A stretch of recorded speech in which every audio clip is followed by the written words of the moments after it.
यो बाइबल भनेको एउटा म्यानुअल बुक जस्तै हो, इन्स्ट्रक्सन बुक जस्तै। कसको निम्ति भन्दा मानिसको निम्ति।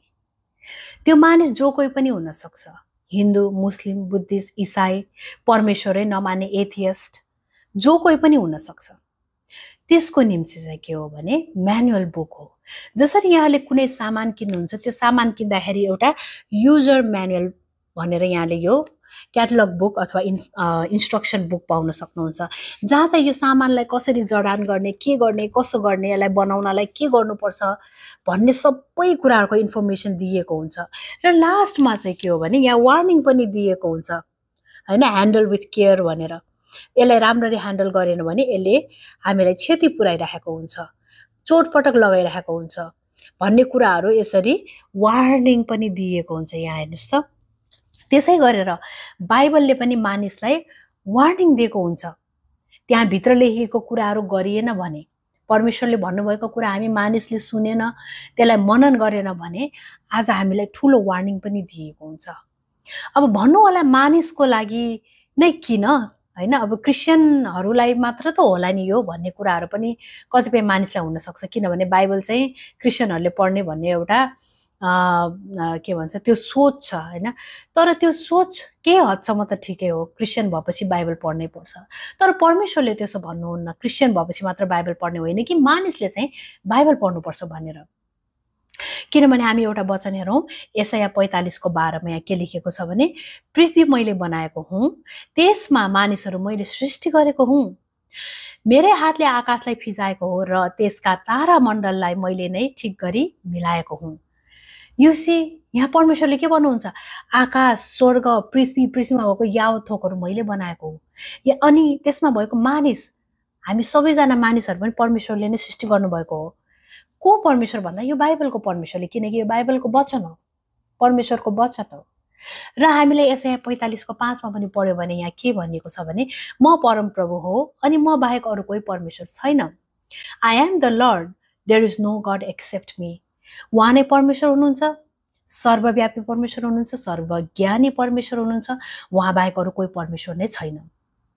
हेर्नुहोस् त, अनि उहाँ परमेश्वरले चाहिँ के गर्नुभएको छ भने यो बाइबलमा चाहिँ हामीलाई इन्स्ट्रक्सनहरू दिनुभएको छ। जसरी अघि कुनै सामान किन्दा म्यानुअल बुक आउँछ भने नि, बाइबल भनेको पनि हामीले यसरी हेर्न सक्छौँ। यसलाई हेर्नुहोस् त, BIBLE Bible, basic instructions before leaving earth भनेर, हैन, यसरी पनि हामीले भन्न सक्छौँ यसलाई, किनभने यो यही नै हो। बाइबल पढ्यो भने हामी के थाहा पाउन सक्छौँ भने एउटा मानिसले सृष्टिकर्ता परमेश्वर को हुनुहुँदो रहेछ, परमेश्वर को हुनुहुन्छ, मानिसलाई सृष्टि गर्ने, यो सारा यावत थोकहरूलाई सृष्टि गर्ने परमेश्वर को हुनुहुँदो रहेछ, र परमेश्वर कतिजना हुनुहुँदो रहेछ, हैन, पाप के हो, धर्म के हो, त्यसै गरेर मानिसले कस्तो व्यवहार गर्नुपर्छ, कस्तो बोली वचन लाउनुपर्छ, के बोल्दा ठिक हुन्छ, के हेर्दा ठिक हुन्छ, के सुन्दा ठिक हुन्छ, मनमा कस्तो भावना राख्नुपर्छ हामीले, हैन, कसरी छिमेकीसँग व्यवहार गर्नुपर्छ, आमा बुवासँग कसरी आदर सम्मान गरेर हामीले उहाँहरूसँग, हैन, पेश आउनुपर्छ, कति मान सम्मान गर्नुपर्छ, उहाँहरूको हेरविचार गर्नुपर्छ। त्यसै गरेर हस्बेन्ड र वाइफमा पनि, हैन, आदर मान सम्मानदेखि लिएर प्रेमको कुराहरू बाइबलले सिकाएको हुन्छ, इन्स्ट्रक्सन दिएको हुन्छ, यस्तो यस्तो गर्नु है भनेर। छोराछोरीले आमा बुवालाई कसरी बिहेभ गर्ने, आमा बुवाले छोराछोरीलाई कसरी बिहेभ गर्ने, हैन, हाम्रो आचरण कस्तो हुनुपर्छ।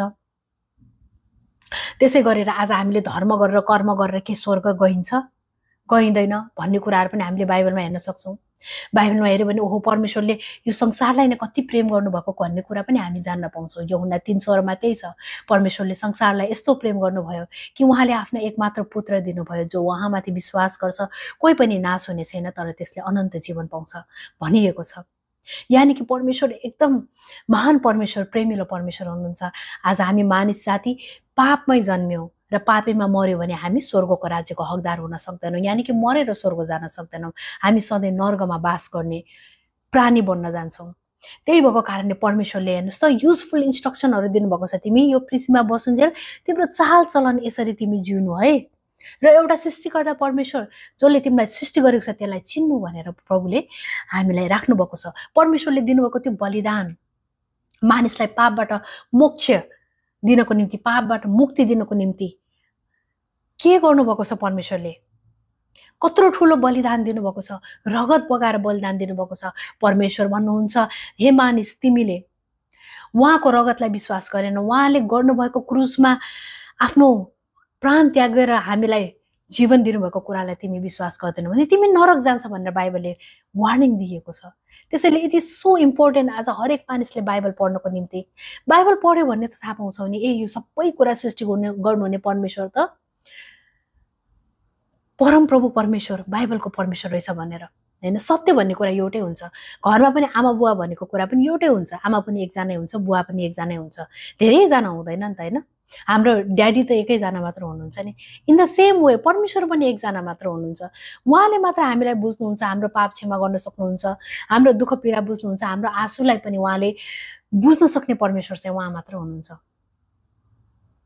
पापबाट छुटकारा दिने परमेश्वर उहाँ मात्र हुन सक्छ।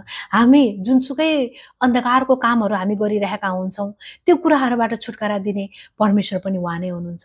सबै मानिस जातिलाई प्रेम गर्ने, सबै मानिसलाई मुक्ति दिने परमेश्वर पनि उहाँ नै हुनुहुन्छ।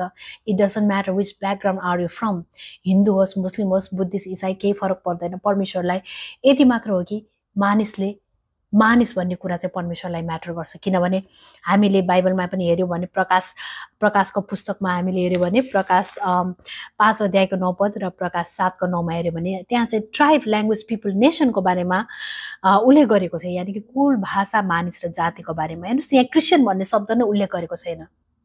त्यही भएर आज क्रिस्चियनले मात्र बाइबल पढ्नुपर्छ भन्ने भ्रम पनि हामीले के गर्नुपर्छ, हटाउनुपर्छ। बाइबल इज फर एभ्रीवान, सबैको निम्ति हो भनेर बाइबल स्वयंले नै बताउँछ। त्यही भएर हेर्नुहोस्, आज बाइबल पढ्न एकदमै जरुरी छ।